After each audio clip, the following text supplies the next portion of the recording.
Hello दोस्तों, कैसे हैं आप सभी। उम्मीद करता हूँ आप सभी बहुत ही अच्छे होंगे। तो आज के इस वीडियो में हम पढ़ने वाले हैं क्लास 10th फिजिक्स का पहला चैप्टर जो है प्रकाश का परावर्तन तथा अपवर्तन। तो इसका यह पहला वीडियो है। तो इस वीडियो में हम इन सभी टॉपिक को जानेंगे। तो सबसे पहला आता है ये टॉपिक हमारा कि प्रकाश किसे कहते हैं, इसके बारे में हम जानेंगे। उसके बाद प्रकाश किरणें किसे कहते हैं, मतलब प्रकाश किरणों का परिभाषा क्या होता है उसको हम देखेंगे। तीसरा हमारा आता है टॉपिक कि प्रकाश के स्रोत, प्रकाश के स्रोत कितने होते हैं। तो प्रकाश के दो स्रोत होते हैं, एक होता है दीप्त प्रकाश स्रोत, एक होता है क्या अदीप्त प्रकाश स्रोत। तो इन दोनों का परिभाषा क्या होता है, एग्जाम्पल क्या होता है, पूरा हम डिटेल में समझेंगे। अब मैं आपको विश्वास दिलाता हूं कि एक भी टॉपिक आपको रटना नहीं पड़ेगा, सब आपको वीडियो में याद होगा। अगला आता है कि प्रकाश का गुण या प्रकाश की विशेषताएं कितनी होती हैं उसको हम देखेंगे। ठीक है। अगला आता है कि प्रकाशिक माध्यम किसे कहते हैं, इसका परिभाषा क्या होता है। और प्रकाशिक माध्यम के तीन प्रकार होते हैं, एक होता है पारदर्शक माध्यम, पारभाषक माध्यम और अपारदर्शक माध्यम। तो इन तीनों का परिभाषा क्या होता है उसको भी हम समझेंगे। उसके बाद हम अंत में देखेंगे कि प्रकाश पुंज किसे कहते हैं, इनका परिभाषा क्या होता है, इनके जो क्या होते हैं तीन प्रकार होते हैं। ठीक है। तो इनके तीन प्रकार कौन कौन से होते हैं, अभिसारी प्रकाश पुंज, अपसारी प्रकाश पुंज, समांतर प्रकाश पुंज। तो उनका परिभाषा एग्जाम्पल क्या होता है पूरा हम डिटेल में समझेंगे। मैं आपको विश्वास दिलाता हूं कि बहुत ही आसानी तरीके से आपको समझ में आएगा। तो चलिए दोस्तों अपने टॉपिक को शुरू करते हैं। सबसे पहला आता है हमारा पॉइंट्स कि प्रकाश किसे कहते हैं। सबसे पहला आता है कि प्रकाश कहते किसे हैं। ठीक है, इसको हम लाइट्स के कहते हैं। तो प्रकाश क्या होता है, तो हम इतनी बात तो जानते ही हैं, बेसिक बात है कि प्रकाश क्या होता है। प्रकाश एक ऊर्जा का रूप होता है। प्रकाश क्या होता है, एक ऊर्जा का रूप होता है जिसकी सहायता से हम कोई भी वस्तु को देख पाते हैं। जिसकी सहायता से हम कोई भी वस्तु जो होता है उसको हम क्या करते हैं, देखते हैं या देख पाते हैं। तो आशा करते हैं कि आपको पॉइंट समझ में आ गया होगा कि प्रकाश क्या है, एक ऊर्जा का ही एक रूप है। ठीक है, एनर्जी का ही एक क्या है, रूप है, और जिसकी सहायता से हम कोई भी वस्तु को देख पाते हैं। तो आशा करते हैं कि आपको समझ में आ गया होगा। तो यदि आपसे कोई पूछ दे कि प्रकाश का परिभाषा दीजिए तो आप क्या कहेंगे, आप बहुत ही सिंपल वे में कहेंगे कि प्रकाश एक ऊर्जा का रूप है जिसकी सहायता से हम किसी भी वस्तु को देखते हैं या देख पाते हैं, उसे प्रकाश कहते हैं। तो सबसे पहला समझ में आ गया होगा। तो हम इसका डेफिनेशन लिखते हैं। तो हम लिखेंगे कि प्रकाश क्या है, प्रकाश एक ऊर्जा का रूप है जिसकी सहायता से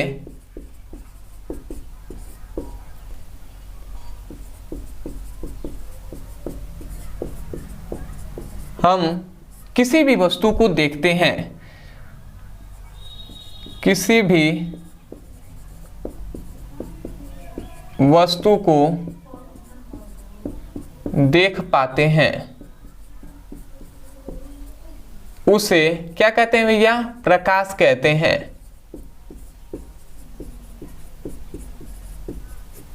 तो आशा करते हैं आपको समझ में आ गया होगा। तो आप कह सकते हैं डेफिनेशन कि प्रकाश एक ऊर्जा का रूप है जिसकी सहायता से हम किसी भी वस्तु को देख पाते हैं। तो आशा करते हैं कि आपको डेफिनेशन समझ में आ गया होगा। ठीक है। इससे पहले मैं बता दूं कि भैया जब भी आप वीडियो को देखिए तब आप क्या कीजिए, कॉपी पेन को लेकर बैठिए और जैसे जैसे डेफिनेशन यहाँ से समझा कर बोला जा रहा है वैसे वैसे आप कॉपी में, रफ की कॉपी में उसके लिखिए। ठीक है। बाद में आप नोट्स बना लीजिएगा, परंतु पहले इसको लिखिए क्योंकि नोट्स बनाना बहुत ही जरूरी है। और कुछ सुनकर जब बनाएंगे ना तो उसके लिए और भी बेहतर होगा। तो आप सुनकर आप बनाइए। ठीक है। और सुनकर आप जब सुनकर लिखेंगे तो आपको वहीं पर आपको बहुत ज्यादा याद हो जाएगा। तो इसी प्रकार आप कीजिए। ठीक है। आते हैं हम अपने दूसरे टॉपिक पे जो है भैया कि प्रकाश किरणें। तो बताइए प्रकाश किरणें किसे कहते हैं, क्योंकि आपने तो प्रकाश भी देखा है और प्रकाश किरणें भी देखा है। तो प्रकाश किरणों का डेफिनेशन हम कैसे कह सकते हैं। तो प्रकाश किरणें याद रखें भैया कि जो भी प्रकाश होते हैं तो प्रकाश जो होते हैं, प्रकाश जिस पथ पर गमन करते हैं, प्रकाश जो होते हैं वो जिस पथ पर गमन करते हैं, मतलब इस प्रकार प्रकाश गति करता है ना, तो प्रकाश जिस पथ पर, पथ मतलब होता है रास्ता। ठीक है। तो प्रकाश जिस पथ पर गमन करता है या गति करता है, गमन कह सकते हैं या हम इसको गति भी कह सकते हैं। तो आशा करते हैं आप समझ रहे होंगे। तो आप क्या कह सकते हैं, प्रकाश जिस पथ पर गमन करता है उस पथ को प्रकाश किरणें कहते हैं। मतलब प्रकाश किरणें अगर सिंपल वे में हम देखें तो प्रकाश किरणें क्या है, प्रकाश किरणों का जो पथ है, मतलब प्रकाश का जो पथ होता है, पथ ही क्या होता है, किरण होता है। ठीक है, वही तो हम कह रहे हैं ना कि प्रकाश जिस पथ पर गमन करता है उस पथ को प्रकाश किरणें कहते हैं। तो इसका मतलब जो पथ है, प्रकाश की जो पथ है उसे यहाँ प्रकाश किरणें कहते हैं। तो आशा करते हैं आपको डेफिनेशन समझ में आ गया होगा। तो बताइए, आप इसका डेफिनेशन लिख नहीं सकते हैं? आप क्या लिखेंगे कि प्रकाश जिस पथ पर गमन करता है उस पथ को प्रकाश किरणें कहते हैं। तो आशा करते हैं कि आपको समझ में आया होगा। देखिए, थोड़ी बहुत तो आपको मेहनत करनी होगी भैया, स्टूडेंट लाइफ है, मेहनत बिना मेहनत के क्या होने वाला है। तो आशा करते हैं आप इसको लिखते हुए चलेंगे, क्योंकि जितना आप सहयोग करेंगे, ठीक है, उतना ही आपका ही समय बचेगा और उससे हम आगे और भी टॉपिक को पढ़ पाएंगे। तो इसको आप लिख सकते हैं। आशा करते हैं डेफिनेशन आप इसको लिख लेंगे। अगला आता है हमारा जो टॉपिक है कि प्रकाश स्रोत कितने होते हैं। तो भैया प्रकाश स्रोत क्या है, प्रकाश स्रोत, ठीक है। तो इससे मैं प्रकाश स्रोत को, इसको तो आप लिख लेंगे ना, क्या लिखेंगे भैया, मैं यहाँ पे लिख दे रहा हूं कि प्रकाश, सिंपल में मैं लिख दे रहा हूं यहाँ पे कि प्रकाश जिस पथ पर गमन करता है, गमन मतलब गति करता है, उस पथ को हम क्या कहते हैं, प्रकाश किरणें कहते हैं। तो अब तो यहां से तो लिख ही सकते हैं कि प्रकाश जिस पथ पर गमन करता है उस पथ को प्रकाश किरणें कहते हैं। ठीक है, अब आता है प्रकाश स्रोत। तो याद रखें भैया कि प्रकाश के मुख्यतः दो स्रोत होते हैं। प्रकाश स्रोत का मतलब प्रकाश कहां से उद्गम होता है, प्रकाश कहां से निकलता है। तो इसको दो भागों में बांटा गया है। किसको भैया, प्रकाश स्रोत को। एक होता है अदीप्त प्रकाश स्रोत। क्या होता है भैया, पहला होता है दीप्त प्रकाश स्रोत,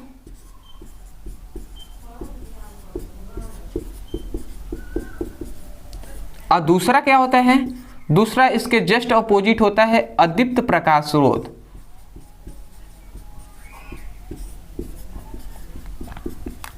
तो ये दो आपके इसके प्रकार हैं। तो अब ये पॉइंट्स आता है कि दीप्त प्रकाश स्रोत कहते किसे हैं। तो दीप्त प्रकाश स्रोत का मतलब है कि वे प्रकाश स्रोत जो स्वयं प्रकाश को उत्पन्न करते हैं उसे हम दीप्त प्रकाश स्रोत कहते हैं। मतलब क्या हुआ कि जो स्वयं प्रकाश को उत्पन्न करेंगे, तो हम इसका डेफिनेशन कह सकते हैं कि वे प्रकाश स्रोत, मतलब वे प्रकाश स्रोत जो स्वयं क्या करते हैं, स्वयं प्रकाश उत्पन्न करते हैं, प्रकाश उत्पन्न करते हैं, तो उस स्रोत को दीप्त प्रकाश स्रोत कहते हैं। तो बताइए, आप डेफिनेशन कर सकते हैं ना कि वे प्रकाश स्रोत जो स्वयं प्रकाश उत्पन्न करते हैं, जो स्वयं प्रकाश उत्पन्न करते हैं उसे दीप्त प्रकाश स्रोत कहते हैं। तो आशा करते हैं कि आपको समझ में आया होगा। एक बार और मैं डेफिनेशन को बोल रहा हूं, आप इस डेफिनेशन को लिखिएगा। ठीक है, मैंने शॉर्ट में यहाँ पे लिख दिया है। ठीक है, अंत में आपको नोट्स भी बताया जाएगा कैसे आप प्राप्त कर सकते हैं, नोट्स आपको दिया जाएगा। परंतु आप इसको कह सकते हैं कि दीप्त प्रकाश स्रोत का डेफिनेशन आप क्या कहेंगे कि वे प्रकाश स्रोत जो स्वयं प्रकाश उत्पन्न करते हैं उसे हम दीप्त प्रकाश स्रोत कहते हैं। अब आता है अदीप्त प्रकाश स्रोत किसे कहते हैं। तो इसका अदीप्त प्रकाश स्रोत का समझने से पहले जो दीप्त प्रकाश स्रोत का डेफिनेशन तो समझ लिए, परंतु इसके एग्जाम्पल से समझे तो और बेहतर रहेगा। तो एग्जाम्पल भी मैं दे दे रहा हूं। दीप्त प्रकाश स्रोत का एग्जाम्पल हो जाएगा जो आपके सूर्य है। क्या है भैया, जो सूर्य है, दूसरा आपका जो तारे हैं, तीसरा आप विद्युत बल्ब भी बता सकते हैं। ये सभी क्या होते हैं, ये स्वयं ही प्रकाश को उत्पन्न करते हैं, किसी पर आश्रित नहीं होते हैं, किसी से लेते नहीं है। ठीक है, तो ऐसे प्रकाश स्रोत को हम दीप्त प्रकाश स्रोत कहेंगे। परंतु अदीप्त प्रकाश स्रोत का जस्ट इसके अपोजिट होता है। इसका मतलब क्या हुआ कि ऐसा प्रकाश स्रोत जो स्वयं प्रकाश उत्पन्न नहीं करेगा बल्कि दूसरों पर आश्रित होगा, दूसरों पर निर्भर होगा। इसका मतलब क्या है, दूसरों से प्रकाश लेगा, उसके बाद ये चमकेगा या ये प्रकाश को देगा। तो उस प्रकार के प्रकाश स्रोत को हम क्या कहते हैं, अदीप्त प्रकाश स्रोत कहते हैं। तो हम इसका डेफिनेशन क्या कह सकते हैं कि वे प्रकाश स्रोत जो स्वयं प्रकाश को उत्पन्न, जो स्वयं क्या करता है, प्रकाश उत्पन्न नहीं करता है, जो स्वयं प्रकाश उत्पन्न नहीं करता है बल्कि दूसरों पर निर्भर रहता है, बल्कि दूसरों पर निर्भर मतलब दूसरों पर आश्रित रहता है। तो उस स्रोत को ही हम क्या कहते हैं, उस स्रोत को हम अदीप्त प्रकाश स्रोत कहते हैं। तो बताइए, आपको डेफिनेशन इतना अच्छे से समझाया जा रहा है तो आप इतना तो लिख ही सकते हैं कि वे प्रकाश स्रोत जो स्वयं प्रकाश उत्पन्न नहीं करते हैं बल्कि दूसरों पर आश्रित रहते हैं या दूसरों पर निर्भर रहते हैं, तो उस स्रोत को अदीप्त प्रकाश स्रोत कहते हैं। यदि हम एग्जाम्पल से इसको बात करें तो भैया इसका एग्जाम्पल क्या हो जाएगा, इसका एग्जाम्पल हो जाएगा जो आपकी चंद्रमा है, चंद्रमा हो जाएगा, ठीक है, जो आपके कांच होता है, ठीक है, ये दोनों क्या है, प्रकाश को लेते हैं उसके बाद चमकते हैं। तो आशा करते हैं आपको 2 पॉइंट समझ में आ गया होगा। तो सबसे पहले तो आप इसका स्क्रीनशॉट ले लीजिए, उसके बाद अब हम देखते हैं कि प्रकाश की विशेषताएं, ठीक है। तो स्क्रीनशॉट ले लीजिए, मैं हट रहा हूं। तो आशा करते हैं कि आपने स्क्रीनशॉट ले लिया होगा। तो अब हम देख लेते हैं कि प्रकाश की विशेषताएं या प्रकाश के गुण क्या होते हैं। एक एक करके हम समझते हुए चलेंगे, कभी भी आपको रटना नहीं पड़ेगा यदि आप हमसे पढ़ते हुए चलते हैं तो। एक रिक्वेस्ट है कि आप प्लेलिस्ट के अनुसार ही पढ़ाई करेंगे, ठीक है, तो उससे आपको और भी बेहतरीन तरीके से समझ में आएगा। तो अब आते हैं प्रकाश की विशेषताएं, या हम इसको गुण भी कह सकते हैं या लक्षण भी आप कह सकते हैं, ठीक है। तो ये हमने सबसे पहले इसको लिख दिया। अब ये पॉइंट्स आता है कि सबसे पहला प्रकाश की विशेषताएं क्या हैं। तो याद रखेंगे सबसे पहला तो इसका यही गुण होता है कि जो प्रकाश होता है वो स्वयं अदृश्य होता है। मतलब अदृश्य होने का मतलब समझ ही रहे होंगे, जो स्वयं दिखाई नहीं देते हैं परंतु उसकी उपस्थिति में हमें सभी वस्तुएं दिखाई देती हैं। तो ये एक गुण हो गया। तो हम इसको लिख सकते हैं कि जो प्रकाश होता है, इसको मैं यहाँ पे लिख रहा हूं कि प्रकाश क्या होता है, प्रकाश स्वयं अदृश्य होता है परंतु इसकी उपस्थिति में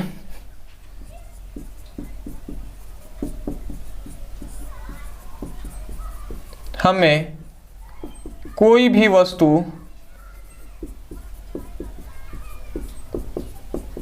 दिखाई देती है। तो सबसे पहला ये पॉइंट हमें समझ में आ गया होगा कि प्रकाश क्या होता है, अदृश्य होता है और उसी की उपस्थिति में हमें सब कुछ दिखाई देता है। तो ये आ गया। दूसरा हमारा और आता है पॉइंट्स कि जो याद रखेंगे प्रकाश जो होता है वो सरल रेखा में गमन करता है। मतलब प्रकाश क्या होता है, सरल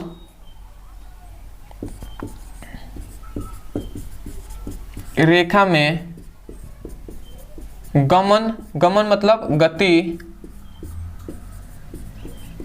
करता है। इसका मतलब क्या हुआ, प्रकाश जो होता है वो सरल मतलब सीधी रेखा में गति करता है। इसका मतलब इस प्रकार प्रकाश इस प्रकार ही गमन करता है। गमन मतलब गति करता है। तो आशा करते हैं 2 पॉइंट समझ में आ गया होगा। तीसरा पे बात करते हैं। परंतु याद रखेंगे प्रकाश जो होता है वो तरंगों के रूप में भी गति करता है। तो हम इसको लिख सकते हैं कि प्रकाश जो होता है, प्रकाश विद्युत चुंबकीय तरंगों के रूप में, विद्युत चुंबकीय तरंगों के रूप में क्या करता है भैया, रूप में गमन करता है। गमन मतलब गति करता है। इसका मतलब क्या हुआ कि प्रकाश किस प्रकार गति करता है, तो प्रकाश इस प्रकार गति करता है। ठीक है, तो आशा करते हैं आप समझ रहे होंगे कि प्रकाश की जो तरंगों के रूप में गति इस प्रकार होती है। अगला आता है चौथा पॉइंट्स कि याद रखेंगे कि जो प्रकाश होता है, प्रकाश के गमन के लिए मतलब प्रकाश की गति के लिए किसी माध्यम की आवश्यकता नहीं होती है। इसका मतलब क्या हुआ कि जहाँ कोई भी माध्यम ना हो, ना वायु माध्यम हो, ना जल माध्यम हो, ना कांच माध्यम हो, वहाँ पर भी प्रकाश गति करेगा। इससे स्पष्ट होता है कि प्रकाश निर्वात में भी गमन कर सकता है।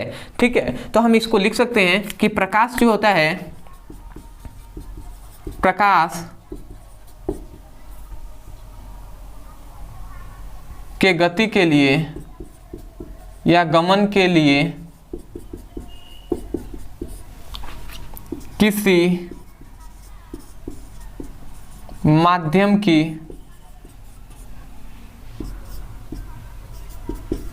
आवश्यकता नहीं पड़ती है। ठीक है, प्रकाश के गमन के लिए मतलब गति के लिए किसी माध्यम की आवश्यकता नहीं होती है, परंतु जो ध्वनि होता है, ध्वनि की गति के लिए क्या है, वायु माध्यम होना आवश्यक है। ठीक है, मतलब कोई ना कोई माध्यम होना आवश्यक है, किसके लिए, ध्वनि के लिए, परंतु जो प्रकाश के लिए किसी माध्यम की आवश्यकता नहीं होती है। जैसे कि प्रकाश जहां पर कुछ भी नहीं होता है वहां पर भी प्रकाश गति करेगा, परंतु मान लेते हैं ध्वनि है और ध्वनि आप बोल रहे हैं और वहां पे वायु ही ना हो तो जो क्या है, ध्वनि एक स्थान से दूसरे स्थान तक पहुंचेगा तो बिल्कुल नहीं पहुंचेगा। ठीक है, तो वो नहीं पहुंचेगा। इसका कारण ये है कि जो ध्वनि के लिए किसी भी माध्यम मतलब वायु माध्यम का होना आवश्यक है, परंतु जो प्रकाश के लिए किसी माध्यम की होने आवश्यकता नहीं है। ठीक है, तो आशा करते हैं ये सभी पॉइंट्स आपको समझ में आ रहा होगा। ये जो 2 पॉइंट्स यहाँ पे मैं लिख रहा हूँ ये मोस्ट इंपॉर्टेंट है, तो इसको याद रखेंगे। सबसे पहला कि जो प्रकाश की जो चाल होता है वो 3 × 10⁸ मीटर प्रति सेकेंड होता है। ठीक है, ये पॉइंट्स। दूसरा कि प्रकाश का जो तरंगदैर्घ्य होता है वो कितना होता है, तो 4000 एंगस्ट्रॉम से 8000 एंगस्ट्रॉम के बीच में होता है। तो आशा करते हैं कि ये जो 6 आपको मोस्ट इंपॉर्टेंट पॉइंट बताए गए हैं, इनकी विशेषताएं बताई गई हैं या गुण बताया गया है, वो आपको बहुत ही आसानी तरीके से समझ में आया होगा और कुछ भी रटना नहीं होगा। ठीक है, तो आप इसका सबसे पहले स्क्रीनशॉट ले लीजिए। उसके बाद अब हम देखते हैं कि प्रकाशिक माध्यम किसे कहते हैं, और सभी को आपको पढ़ते हुए चलना है। ठीक है, नींद लग रही है तब ये जग जाइए। ठीक है, क्योंकि पढ़ने से ही सब कुछ होना। ठीक है, तो स्क्रीनशॉट ले लीजिए। तो आशा करते हैं कि आपने स्क्रीनशॉट ले लिया होगा। तो अब हम देख लेते हैं कि प्रकाशिक माध्यम किसे कहते हैं।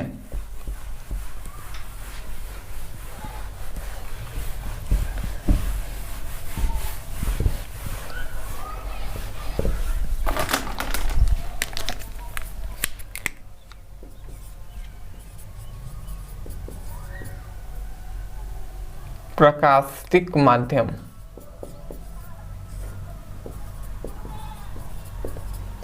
तो सबसे पहला तो हमें यही पॉइंट जानना है कि प्रकाशिक माध्यम किसे कहते हैं। ठीक है, प्रकाशिक माध्यम किसे कहते हैं, तो याद रखेंगे प्रकाश जिस माध्यम में गति करता है उस माध्यम को प्रकाशिक माध्यम कहते हैं। समझ में आया? देखिए हमने क्या कहा, जो प्रकाश होता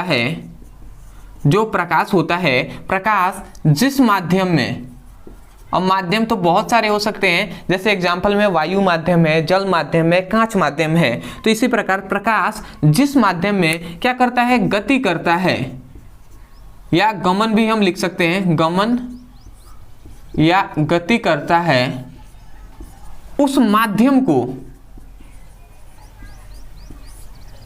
हम क्या कहते हैं भैया, प्रकाशिक माध्यम कहते हैं।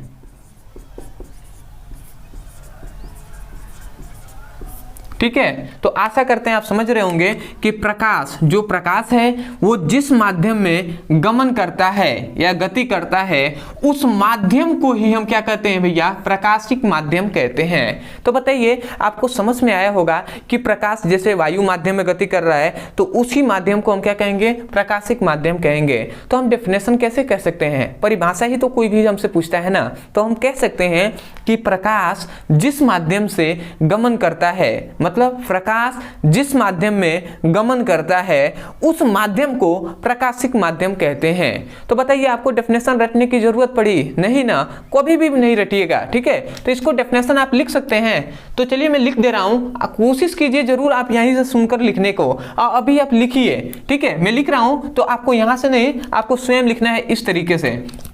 तो आप लिख सकते हैं कि प्रकाश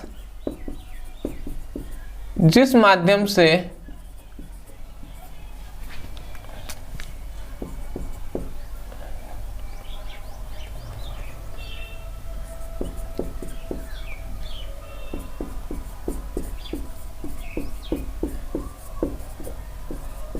उस माध्यम को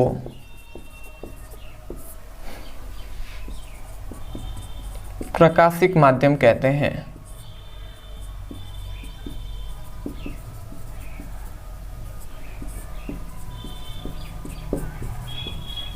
तो बताइए आपको डेफिनेशन समझ में आया? प्रकाश जिस माध्यम से गति करता है या प्रकाश जिस माध्यम में गमन करता है उस माध्यम को प्रकाशिक माध्यम कहते हैं। ये हुआ इसका डेफिनेशन, ये हुआ, इसको यहाँ से आप याद कर सकते हैं। प्रकाश जिस माध्यम में गति करता है या गमन करता है उस माध्यम को प्रकाशिक माध्यम कहते हैं। अब आता है कि प्रकाशिक जो माध्यम होता है इसके 3 प्रकार होते हैं। कितना? 3 प्रकार होते हैं, मतलब इसके 3 टाइप्स होते हैं, या हम कह सकते हैं कि जो प्रकाशिक माध्यम होता है इसको 3 भागों में बांटा गया है। ठीक है, तो इसको आप याद रखेंगे कि प्रकाशिक माध्यम के प्रकार।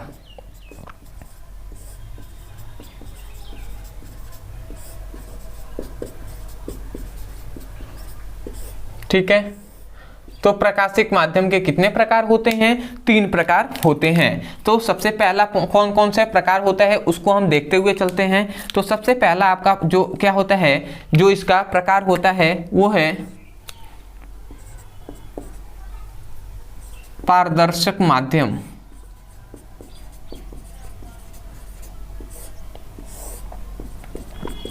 तो पारदर्शक माध्यम का हम डेफिनेशन कैसे कर सकते हैं? हम कहेंगे कि जिस माध्यम से प्रकाश की समस्त किरणें गुजर जाती हैं उस माध्यम को पारदर्शक माध्यम कहते हैं।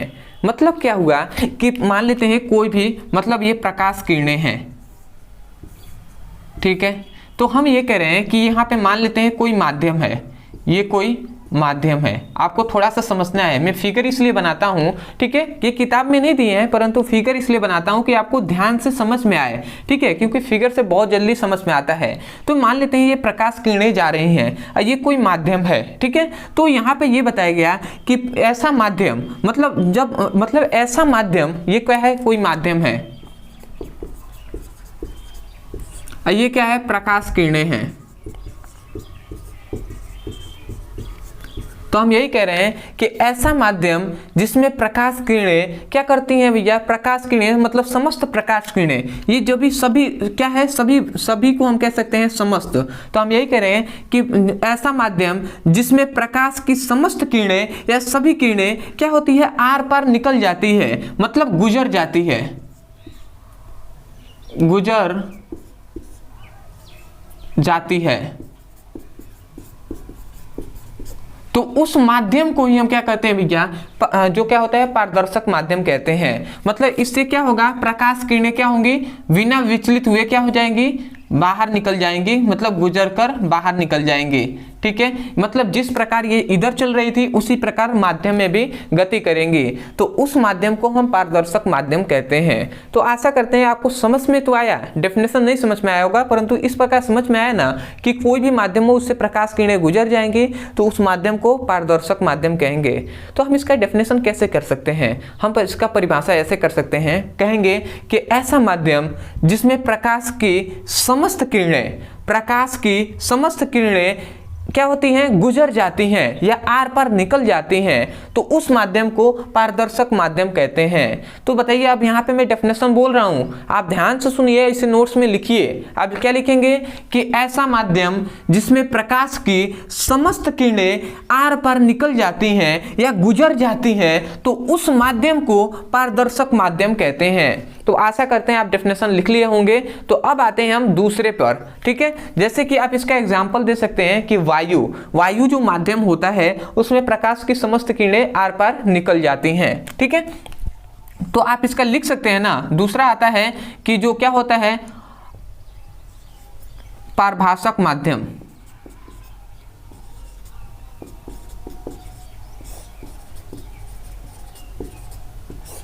देखिए, ये आता है हमारा दूसरा जो क्या है? पारभाषक माध्यम। तो एक बार मैं और डेफिनेशन बोल रहा हूं पारदर्शक माध्यम का। आप क्या कहेंगे कि ऐसा माध्यम जिसमें प्रकाश की समस्त किरणें गुजर जाती हैं तो उस माध्यम को पारदर्शक माध्यम कहते हैं। तो अब आता है पारभाषक माध्यम। तो इसमें क्या होगा कि ऐसा माध्यम जिसमें प्रकाश की समस्त किरणें में से कुछ किरणें क्या होंगी, गुजर जाएंगी और कुछ किरणें नहीं गुजर पाएंगी, तो उस माध्यम को हम पारभाषक माध्यम कहेंगे। जैसे कि मान लेते हैं ये तो अभी वायु माध्यम था, तो सभी प्रकाश किरणें गुजर जा रही थी। अब इसको थोड़ा सा समझना है आपको, ठीक है, इसको मैं समझा रहा हूं। मान लेते हैं ये कोई माध्यम है, ठीक है, ये कोई माध्यम है, ठीक है, मैं यहाँ पे लिख दे रहा हूं ये कोई माध्यम है। तो हम यही कह रहे हैं कि ये मान लेते हैं ये प्रकाश किरणें हैं। तो हम यही कह रहे हैं कि ये प्रकाश जो किरणें हैं, प्रकाश की सभी किरणें हैं, समस्त किरणें या सभी किरणें हम कह सकते हैं, ठीक है। तो हम यही कह रहे हैं कि ऐसा माध्यम जिसमें प्रकाश की सभी किरणें या समस्त किरणें में से कुछ किरणें गुजर जाती हैं, कुछ किरणें आर पार निकल जाती हैं, ठीक है, परंतु कुछ किरणें नहीं गुजर पाती हैं। क्या होता है, कुछ किरणें, केवल कुछ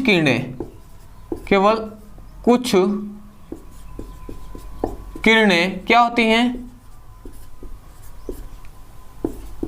गुजर पाती हैं, ठीक है। तो उस माध्यम को हम पारभाषक माध्यम कहेंगे। आशा करते हैं आपको समझ में आया होगा कि केवल कुछ ही किरणें आर पार निकल पाएंगी। तो हम इसका डेफिनेशन कैसे कर सकते हैं, हम कह सकते हैं कि ऐसा माध्यम जिसमें प्रकाश की कुछ किरणें गुजर पाती हैं, तो उस माध्यम को हम क्या कहते हैं, पारभाषक माध्यम कहते हैं। मतलब इसमें क्या हुआ कि इसमें से कुछ ही किरणें आर पार निकल पाएंगी, तो ऐसे माध्यम को पारभाषक माध्यम कहेंगे। जैसे कि मान लेते हैं जो दूषित क्या होता है, जो जल होता है, दूषित जल में कुछ ही प्रकाश किरणें गुजर पाती हैं, शेष आपके जो प्रकाश किरणें हैं वो नहीं गुजर पाती। जैसे कि आपको जो तेल में लगा हुआ जो क्या होता है, कागज होता है, उससे भी कुछ ही प्रकाश किरणें गुजर पाती हैं, शेष नहीं गुजर पाती, तो वो सभी क्या कहलाएंगे, पारभाषक कहलाएंगी। तो मैं एक बार और डेफिनेशन इसका बोल रहा हूं, आप ध्यान से सुनिएगा, इसे लिखिए। आप क्या कहेंगे, ऐसा माध्यम जिसमें प्रकाश की कुछ किरणें गुजर पाती हैं, तो उस माध्यम को पारभाषक माध्यम कहते हैं। तो आशा करते हैं आपको समझ में आ गया होगा। अगला आता है तीसरा, जो है अपारदर्शक माध्यम। अपारदर्शक माध्यम, तो इसका मतलब क्या हुआ, इसका मतलब यही हुआ कि ऐसा माध्यम, ध्यान से समझिएगा, इसका मतलब जस्ट इसके अपोजिट है। इसमें क्या हो रहा था कि इसमें प्रकाश की समस्त किरणें मतलब इसमें क्या हो रहा था, सभी किरणें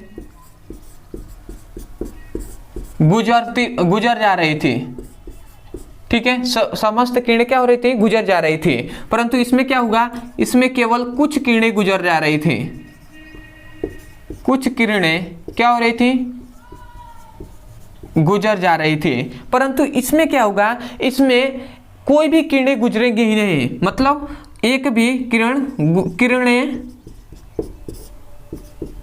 गुजर नहीं पाती हैं, ठीक है, इसमें एक भी किरणें गुजर नहीं पाएंगी, ठीक है। तो इसका जस्ट अपोजिट है, ये पहले वाला का जस्ट अपोजिट है, इसमें पारदर्शक माध्यम और अपारदर्शक माध्यम, मतलब इसमें सभी किरणें गुजर रही थी और इसमें एक भी किरणें नहीं गुजरेंगी, तो ऐसे माध्यम को हम क्या कहेंगे, अपारदर्शक माध्यम कहेंगे। तो इसका मतलब हम डेफिनेशन कैसे कर सकते हैं कि ऐसा माध्यम जिसमें प्रकाश की एक भी किरणें, मतलब प्रकाश की किरणें गुजर नहीं पाती हैं, तो उस माध्यम को अपारदर्शक माध्यम कहते हैं। जैसे कि मान लेते हैं कि यहाँ पर मान लेते हैं ये लकड़ी है, ठीक है, एक मान लेते हैं ये लकड़ी है, ठीक है। अब इस लकड़ी यहाँ पर रख दिया गया है, यहाँ से प्रकाश किरणें जा रही हैं, तो बताइए प्रकाश किरणें क्या यहाँ से आर पार निकल पाएंगी, तो ये ऐसे गुजरना संभव नहीं है, तो प्रकाश किरणें इससे नहीं निकल पाएंगे, तो ऐसे माध्यम को हम क्या कहेंगे, अपारदर्शक माध्यम कहेंगे, अपारदर्शक माध्यम। जैसे कि मान लेते हैं कि यहाँ पर जो लाइट्स है ये इसके बगल वाले रूम में जा सकती है, तो नहीं जा पाएगी क्योंकि ये अपारदर्शक माध्यम है। तो आशा करते हैं आप समझ गए होंगे। तो डेफिनेशन क्या कहेंगे कि ऐसा माध्यम जिसमें प्रकाश की एक भी किरणें गुजर नहीं पाती हैं, तो उस माध्यम को अपारदर्शक माध्यम कहते हैं। इसका सभी का नोट्स आपको दिया जाएगा, ठीक है। तो आप इसका स्क्रीनशॉट तो कोई जरूरी तो है नहीं, ठीक है। उसके बाद अब हम देख लेते हैं कि प्रकाश पुंज किसे कहते हैं, वो हमारा अंतिम टॉपिक है। उसके बाद हम वीडियो को समाप्त करेंगे, ठीक है। टाइम भी हो चुका है, ठीक है। घड़ी तो पहने नहीं हुए पर टाइम हो गया है। ऐसे ही हम कुछ कुछ टॉपिक को पढ़ते हुए प्रत्येक वीडियो में पढ़ेंगे, 5 से 6 टॉपिक, और उसको अच्छे से समझते हुए चलेंगे, ठीक है।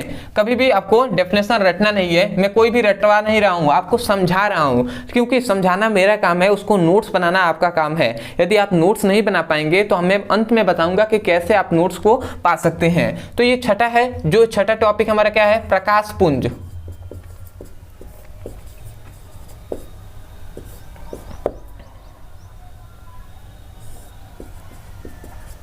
तो प्रकाश पुंज किसे कहते हैं, तो याद रखेंगे भैया कि प्रकाश की समस्त किरणों को ही हम प्रकाश पुंज कहते हैं। मतलब इस प्रकाश की समस्त किरणें हैं।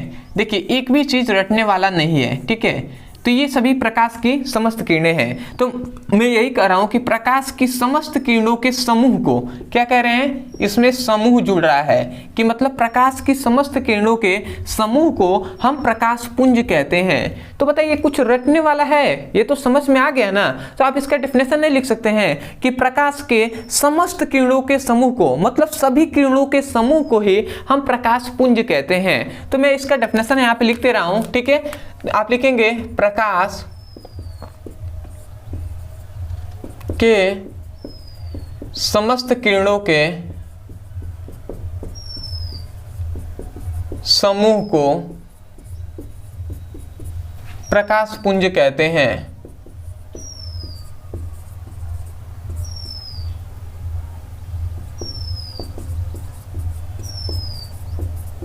तो आशा करते हैं कि आपको डेफिनेशन समझ में आ गया होगा कि प्रकाश के समस्त किरणों के समूह को क्या कहते हैं भैया, प्रकाश पुंज कहते हैं। अब आता है भैया कि प्रकाश पुंज को याद रखेंगे भैया 3 भागों में बांटा गया है। याद रखेंगे प्रकाश पुंज को कितने भागों में, प्रकाश पुंज को कितने भागों में, 3 भागों में बांटा गया है। प्रकाश पुंज को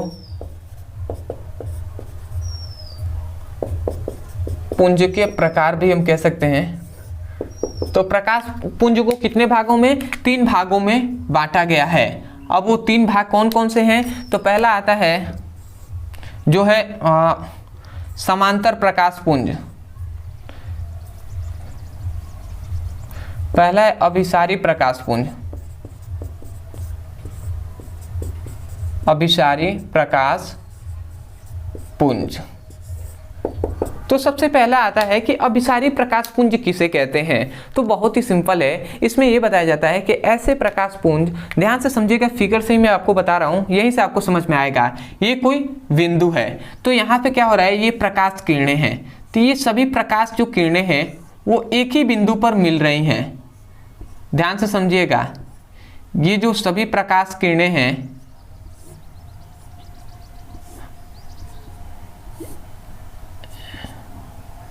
ठीक है, इस प्रकार आप समझ सकते हैं।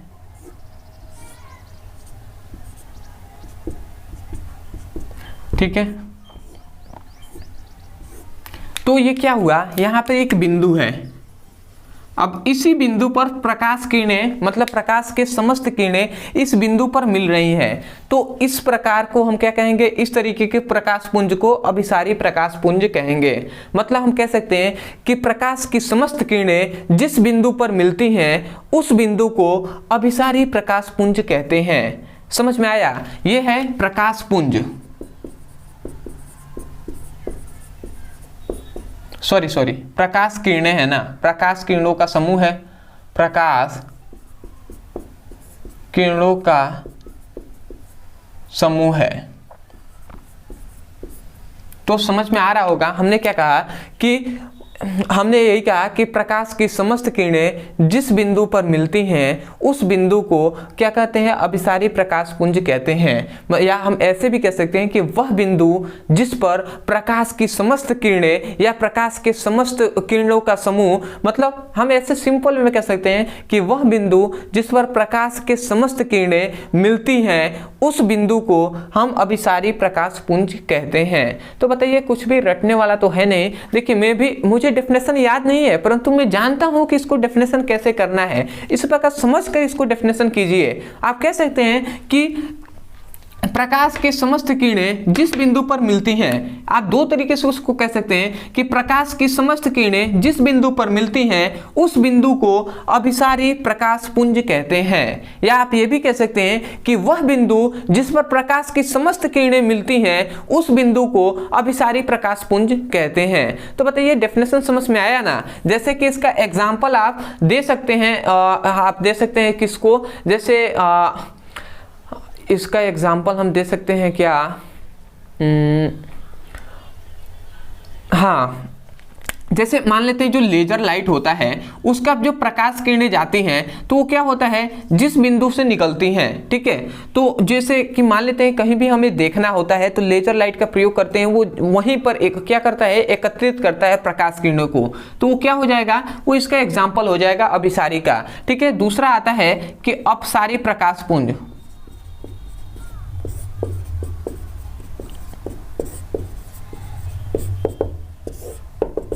अपसारी प्रकाश पुंज जस्ट इसके अपोजिट है। इसमें क्या हो रहा था कि प्रकाश की समस्त किरणें किसी एक बिंदु पर मिल रही थी, परंतु अपसारी में क्या होगा कि ऐसा बिंदु जिससे प्रकाश की समस्त किरणें निकलती हैं, प्रकाश की समस्त किरणें निकलती हैं, तो इस बिंदु को अपसारी प्रकाश पुंज कहते हैं। बताइए डेफिनेशन रटने वाला तो कुछ है नहीं, आप कहेंगे कि ऐसा बिंदु जिससे प्रकाश की समस्त किरणें निकलती हैं, प्रकाश की समस्त किरणें निकलती हैं, तो उस बिंदु को अपसारी प्रकाश पुंज कहते हैं। जैसे कि आपका जो विद्युत बल्ब है या सूर्य है, जो भी हमें प्रकाश दे रहा है वो सभी अपसारी प्रकाश पुंज ही है। वहां से एक बिंदु ही तो है, एक स्रोत ही है जहां से प्रकाश किरणें हमें मिलती हैं। जैसे कि लाइट्स अभी आपको दिखाई दे रहे हो, मैं लाइट्स पे खड़ा हूं तो वो सभी लाइट्स, जहां पर आप खड़े होंगे वहां पे भी लाइट्स हो सकता है, तो वो सभी क्या है, वो जो लाइट्स हैं वहां से ही तो सभी प्रकाश किरणें फैलती है ना पूरे आपके कमरे में, तो वो सभी क्या कहलाएंगे, अपसारी प्रकाश पुंज ही कहलाएंगे। तो आप डेफिनेशन कह सकते हैं, क्या कहेंगे, लिखिए, आप लिखेंगे वह बिंदु जिससे प्रकाश की समस्त किरणें निकलती हैं उसे हम अपसारी प्रकाश पुंज कहते हैं, ठीक है। अगला आता है तीसरा आपका समांतर प्रकाश पुंज।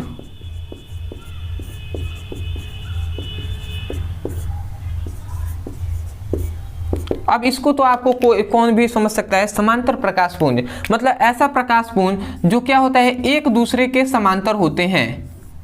ऐसा प्रकाश पुंज जो एक दूसरे के समांतर होते हैं। ये सभी प्रकाश पुंज देख रहे हैं ना, प्रकाश पुंज का मतलब प्रकाश किरणों का समूह। तो ये देखेंगे आप, तो ये सभी प्रकाश किरणों का समूह एक दूसरे के समांतर है कि नहीं, एक दूसरे के समांतर हैं। तो इस प्रकार के समूह को हम क्या कहेंगे, समांतर प्रकाश पुंज कहेंगे। तो इसका डेफिनेशन आप क्या कहेंगे, आप कहेंगे कि ऐसा प्रकाश पुंज मतलब ऐसा प्रकाश पुंज जिसमें प्रकाश की समस्त किरणें एक दूसरे के समांतर होती हैं, एक दूसरे के क्या होती हैं, समांतर होती हैं, तो उसे हम क्या कहते हैं, समांतर प्रकाश पुंज कहते हैं। तो क्या, तो आशा करते हैं कि आपको समझ में आया होगा। आज के लिए इतना ही रहने देते हैं। तो देखिए मैंने जो भी आपको टॉपिक पढ़ाया वो सभी आपको रटवाना नहीं, मैंने आपको समझाया, ठीक है। आशा करते हैं कि आपको समझ में आया होगा। अब मैंने डेफिनेशन को बोला, तो जब आपको बोला जा रहा है डेफिनेशन को, उसी वक्त सुनिए उसको और उसके बाद अपने नोट्स में लिखिए या रफ में ही लिखिए, ठीक है। अब बार बार उसको सुनना चाहिए, जो आपको नहीं समझ में आ रहा है उसको बार बार सुनेंगे डेफिनेशन तो आपको याद हो जाएगा। अदरवाइज आप सोच रहे होंगे कि भैया नोट्स कैसे मिलेगा, तो आप तो जानते ही हैं, मैंने सबसे पहले जो वीडियो आपको पढ़ाया था तो उसमें हमने बताया था कि नोट्स के लिए आपको बहुत ही सिंपल वे में नीचे नंबर दिखाई दे रहा है, इस नंबर पे आपको फोन जो क्या है मैसेज करके आप नोट्स मांग सकते हैं। वहाँ पे आपको कुछ रुपए आपको पे करके आपको पूरे फिजिक्स केमिस्ट्री और बायोलॉजी का नोट्स मिल जाएगा, ठीक है। और लगभग अगर देखें तो फिजिक्स केमिस्ट्री और बायोलॉजी का केवल 39 रुपये में आपको नोट्स दिया जा रहा है। अगर ऐसे देखें तो फिजिक्स का केवल आपको 13 रुपये में, तो केवल आपको फिजिक्स का तो नहीं, तीनों एक साथ ही मिलेगा। तो आपको 39 रुपये के पे करके, कोई भी गरीब भी स्टूडेंट होगा तो वो भी इतना तो रुपये पे करके और नोट्स वहां से व्हाट्सएप पर जो क्या कर सकता है, ले सकता है। और कुछ भी आपको कुछ भी ढंग नहीं आता है तो आप इसको ले सकते हैं, कोई भी दिक्कत नहीं है। आप इस पर मैसेज करेंगे तो आपको 3 रास्ते से बताएंगे कि फोन पे, गूगल पे और जो भी उनके पास होगा वो आपको दे देंगे, ठीक है। जो हमारे सहयोगी होंगे तो वो उनसे आप क्या कर सकते हैं, मैसेज द्वारा पूछकर और वहाँ से नोट्स प्रोवाइड करा सकते हैं। देखिए, या तो आप नोट्स बनाइए और नहीं आ रहा है तो ये जो नोट्स है उससे भी आप पढ़िए, क्योंकि नोट्स बनाना और नोट्स रखना बहुत ही इंपॉर्टेंट है। ठीक है, तो आशा करते हैं आप समझ गए होंगे। अदरवाइज चैनल पर नए होंगे तो चैनल को जरूर सब्सक्राइब कर लीजिएगा और चैनल से जुड़े रहिएगा। ऐसे ही आपको पार्ट 1 है, पार्ट 2, पार्ट 3 ऐसे करके वीडियो मिलेगा। अब मैं आपसे 3 बातें कहूँगा। सबसे पहला तो प्लेलिस्ट के अनुसार पढ़ाई कीजिएगा। ठीक है, दूसरी बात, नोट्स जरूर बनाइएगा, या नोट्स आपको यहाँ से लेकर और फिर से नोट्स को जितना वीडियो पढ़िएगा उसके बाद उतना लिखिएगा अपने कॉपी में। ठीक है, तो इस प्रकार आपको करना है। और तीसरी बात ये है कि जो क्या होता है, जो चैनल से जरूर जुड़े रहिएगा। ठीक है, तो मिलते हैं एक नए टॉपिक के साथ। अगर आपको हमसे बात करना है तो आप हमें कमेंट सेक्शन में मैसेज कर सकते हैं या इंस्टाग्राम पे मैसेज करके बात कर सकते हैं। इंस्टाग्राम आईडी यहाँ पे दिखाई दे रहा होगा। तो चलिए दोस्तों, मिलते हैं एक नए टॉपिक के साथ। तब तक के लिए धन्यवाद। जय हिंद, जय भारत।